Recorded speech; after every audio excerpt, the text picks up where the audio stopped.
Halo, assalamualaikum teman-teman. Selamat berjumpa lagi dengan saya Abdurrahman, dan masih tetap di channel Abdurrahman, dan masih tetap juga mengupas tentang pengalaman saya yang terkena asam lambung, GERD, anxieties, psikosomatis. Nah, di video kali ini saya akan menjelaskan tentang pengalaman saya waktu itu melatih mental ya, melatih psikis saya, melatih mental saya biar anxiety-nya, cemasnya itu hilang ya. Nah, sebelum video saya lanjutkan, seperti biasa mohon di subscribe dulu ya, di like, di komen, di share boleh di Facebook, di WA, di Instagram dan sebagainya, bebas dengan saya ya. Yang penting Anda mensubscribe dulu biar video saya cepat berkembang dengan baik, kemudian saya bisa tambah semangat lagi nge-share video sama kalian biar ya semuanya merasakan bermanfaatnya ya, seperti itu ya teman-teman.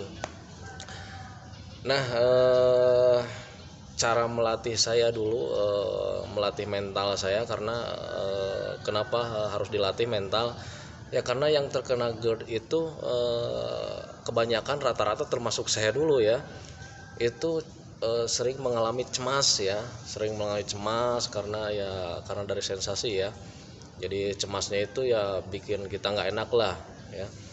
Nah itu, jadi sebelum saya menjelaskan tentang cemasnya, saya jelaskan dulu sensasinya ya, biar paham gitu ya, biar ngurut.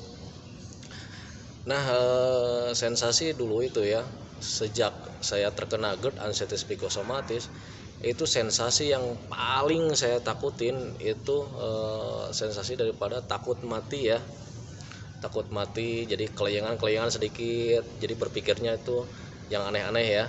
Waduh, jangan-jangan umur saya itu nggak akan panjang lagi ya, terus ada mata buram gitu ya. Jadi berpikirnya yang aneh-aneh aja ya, jangan-jangan saya itu nggak lama lagi. Nah, ditambah lagi kalau misalkan dengar suara ambulan, terus ada burung kematian, terus kabar-kabar yang nggak menyenangkan, itu pasti cemas ya datangnya, nggak enak aja ya.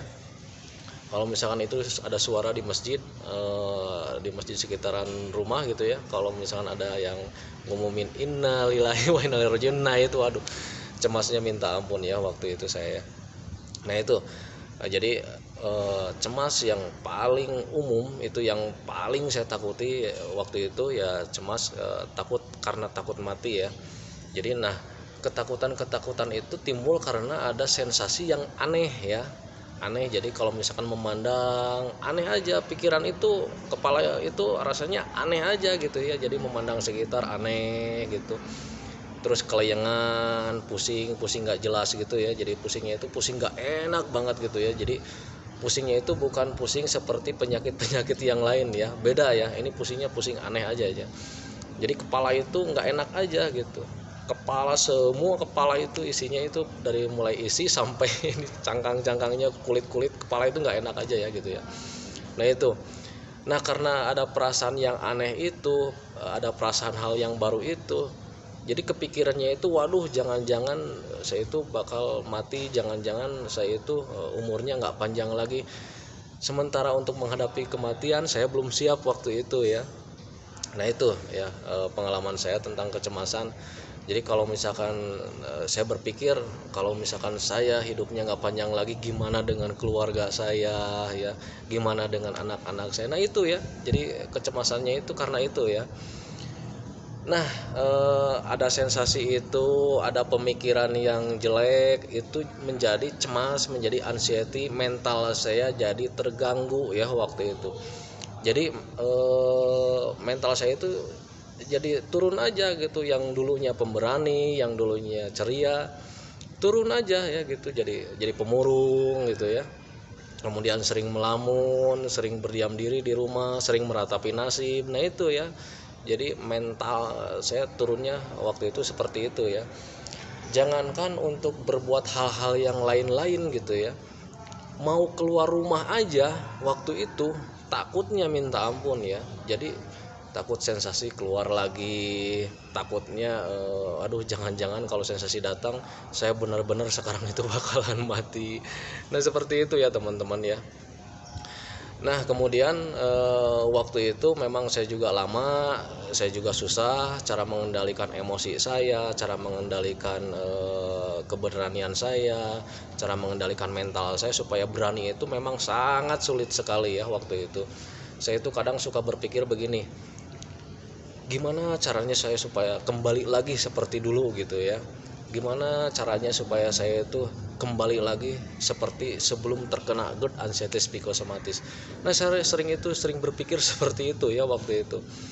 Nah kemudian saya pelajari dan saya rasakan juga, ternyata lambat laun alhamdulillah ya, alhamdulillah. Jadi lambat laun mental saya kembali lagi, cuman kembalinya itu bukan langsung sekaligus ya, tetapi bertahap ya waktu itu ya, bertahap. Jadi mulai berani lagi jalan jauh, mulai berani lagi keluar malam, mulai berani lagi gitu ya, masuk ke ruangan yang agak gelap berani lagi gitu. Sementara dulu waktu lagi parah-parahnya itu, jangankan untuk keluar rumah ya, ke WC pun saya waktu itu sempat diantar sama istri ya.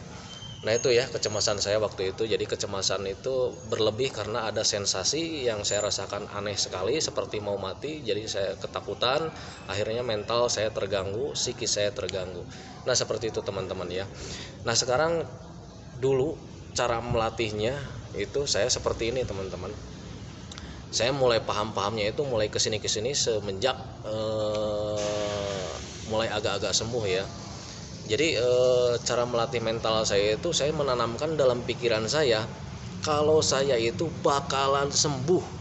Nah itu teman-teman ya, saya tanamkan dalam pikiran saya tanamkan dalam hati saya ya, karena hati saya itu terganggu ya. Waktu terkena GERD anxieties psikosomatis, hati saya itu terganggu. Jadi hati saya itu galau, bingung, takut gitu. Makanya saya lawan, dan lawannya itu dengan cara menanamkan dalam hati saya kalau misalkan saya bakalan sembuh, saya bakalan sembuh, saya bakalan sembuh. Nah waktu itu seperti itu ya teman-teman. Jadi saya berpikirnya bukan lagi waduh jangan-jangan besok saya bakalan mati, tidak ya. Nah jadi pemikiran untuk umur pendek, pemikiran bakalan mati itu saya hilangin jauh-jauh ya. Jadi saya tanamkan dalam pikiran saya juga, saya bakalan sembuh, saya tidak akan mati cepat-cepat begitu ya. Waktu itu saya memang tidak memungkiri juga ya, waktu itu juga saya sangat sulit sekali mengatur itu. Cuman kalau misalkan tiap hari dijalani, pemikiran itu ditanamkan dalam pikiran saya, ditanamkan dalam hati saya, tekad saya diperkuat lagi tanpa disadari, tanpa apa ya maksudnya. Jadi lambat laun mental saya berani lagi. Nah ketika mental saya berani lagi, ini juga sembuh ya, sembuh dengan pelan-pelan. Jadi tidak sembuh mendadak gitu ya. Jadi memang tahapannya itu kalau misalkan diukur dari 0% sampai 100%, itu perbaikannya paling 5%, paling 10%, seminggunya itu ya. Jadi tidak terasa sekarang ditanamkan besoknya sembuh, tidak teman-teman ya. Jadi memang untuk melatih mental, untuk melatih psikis kita itu memang butuh waktu ya. Jadi kuncinya ya bersabar dan bersabar. Cuman setiap hari tanamkan dalam pikiran Anda, tanamkan dalam hati Anda bahwa Anda bakalan sembuh, tidak akan ada apa-apa ya. Karena memang tidak akan terjadi apa-apa ya. Nah seperti itu ya teman-teman. Jadi tanamkan dalam hati, tanamkan dalam pikiran bahwa asam lambung tidak berbahaya, dan memang tidak berbahaya, cuman rasanya, sensasinya ya seperti itu ya, beda dengan penyakit yang lain gitu ya. Jadi Anda nggak usah bingung ya, nggak usah bingung kenapa ini perasaan ini seperti ini, kenapa seperti ini gitu ya. Bukan kenapa seperti ini, memang sensasi daripada asam lambung GERD itu memang seperti itu ya. Kalian mungkin cemas, kalian mungkin bertanya-tanya gitu karena kalian belum paham gitu ya sensasi daripada GERD anxieties psikosomatis. Nah seperti itu sensasinya ya.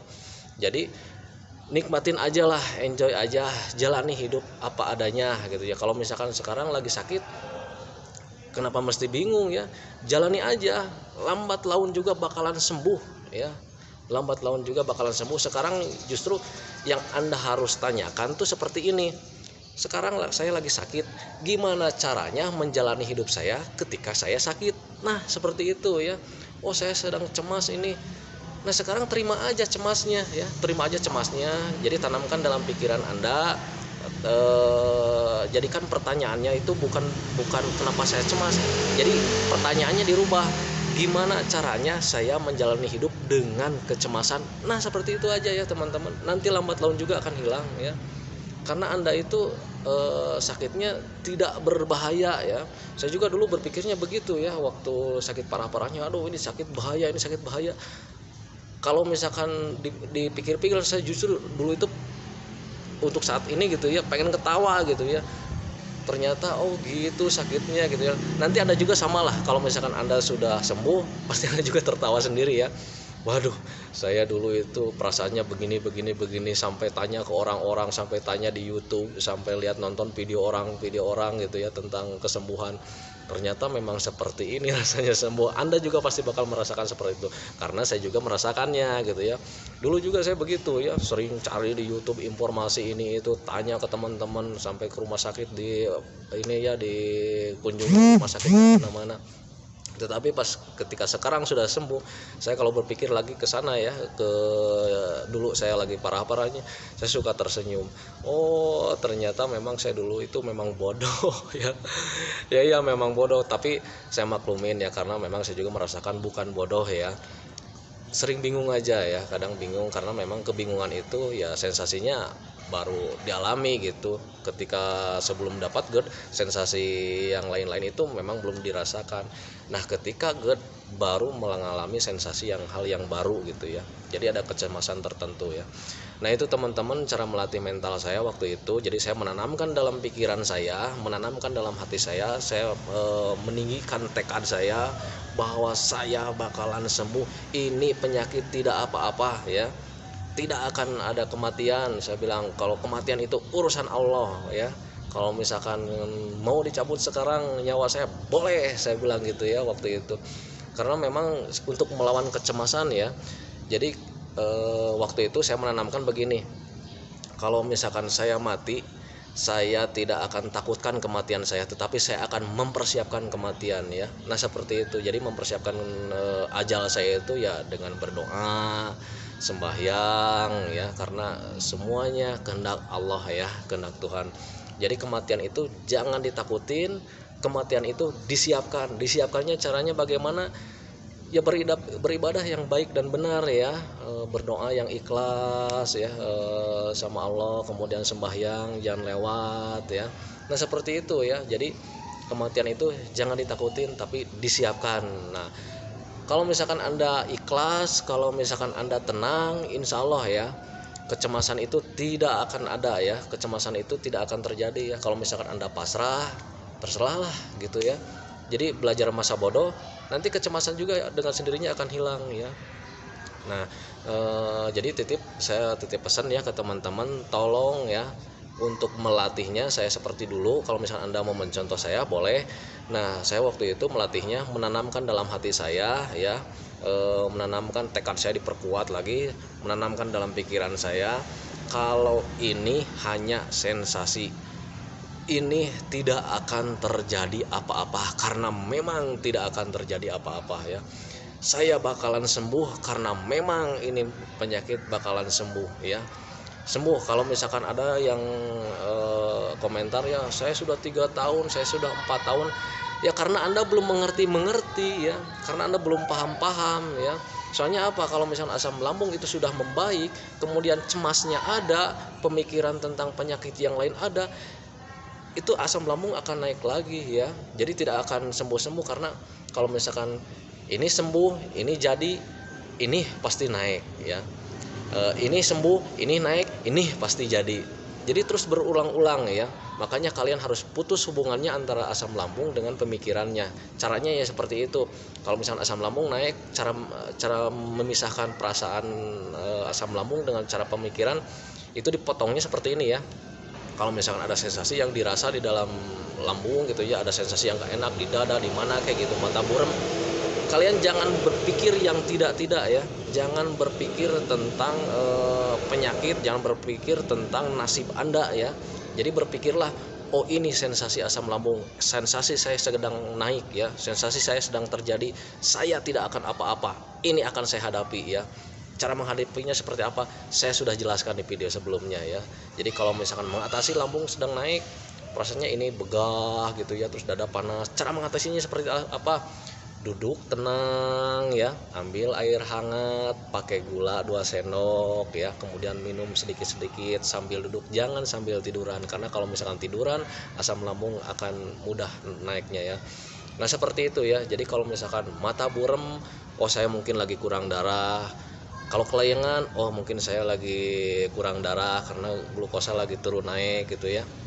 Makanya diakalinya seperti itu ya teman-teman. Jadi kalau misalkan ada yang dirasa, kalian jangan berpikir yang aneh-aneh. Justru kalian harus lakukannya itu cara menanganinya seperti apa. Dan kalau misalkan kecemasan, cara menanganinya yaitu dengan menanamkan dalam hati Anda, menanamkan dalam pikiran Anda kalau Anda itu tidak akan apa-apa, dan karena memang tidak akan apa-apa. Nah seperti itu ya teman-teman. Nah itulah teman-teman cara melatih saya waktu itu, cara melatih mental saya, cara melatih psikis saya, memperbaiki psikis saya. Jadi saya menanamkan dalam pikiran saya, menanamkan dalam hati saya kuat-kuat kalau setiap ada sensasi yang dirasa itu memang dari asam lambung. Saya tidak berpikir aneh-aneh, saya menanamkan dalam hati saya bakalan sembuh, saya bakalan sembuh, saya bakalan sembuh. Nah seperti itu teman-teman ya. Nah kalau misalkan itu sudah ditanamkan dalam hati, kemudian ditanamkan dalam pikiran, yang saya rasakan dulu itu memang seminggu-seminggunya itu ada perbaikan ya, seminggu-seminggunya itu ada perbaikan. Nah cuman jangan aneh ya kalau misalkan kalian lama sembuhnya, karena memang untuk asam lambung GERD anestesi psikosomatis itu memang tergantung daripada orangnya ya. Kalau misalnya orangnya cepat mempelajari, maka akan cepat sembuhnya. Kalau misalnya orangnya lama mempelajari, lama memahami, maka lama juga penyakitnya. Nah seperti itu teman-teman ya. Jadi sekali lagi tanamkan ya dalam hati Anda kalau Anda bakalan sembuh, Anda tidak akan apa-apa karena memang tidak akan apa-apa ya. Nah itulah teman-teman video dari saya, cara melatih saya. Untuk video selanjutnya nanti saya akan share lagi. Tapi saya titip pesan juga sama Anda, biar saya videonya cepat berkembang, biar videonya sayanya biar semangat nge-share video sama kalian. Tolong jangan lupa di subscribe ya. Dan sekali lagi buat Mbak Sila, terima kasih yang sudah membagikan, selalu dia itu selalu membagikan, Mbak ini selalu membagikan video-video saya yang terbaru di Facebook, di WA, di Instagram dan lain-lain. Makanya sekarang tambah banyak lagi yang WA ke saya, tapi tolong Mbak jangan dibagiin WA saya, karena kalau dibagiin aduh jadi sekarang tambah banyak yang WA ya. Jadi titip Mbak Sila, jangan kalau misalnya mau membagikan video, kalau misalnya Anda mau berniat ibadah ya boleh aja membagikan video, tapi nomor WA saya jangan dibagiin. Jadi sekarang saya tambah sibuk, tambah banyak ya, karena saya juga kerja. Jadi sayang, kasihan lah kalau misalnya orangnya nggak terjawab gitu, dia berharap jawaban dari saya ternyata lama ngejawabnya. Nah seperti itu ya. Ya itulah teman-teman video saya. Selanjutnya saya akan share lagi video ya. Terima kasih. Assalamualaikum warahmatullahi wabarakatuh.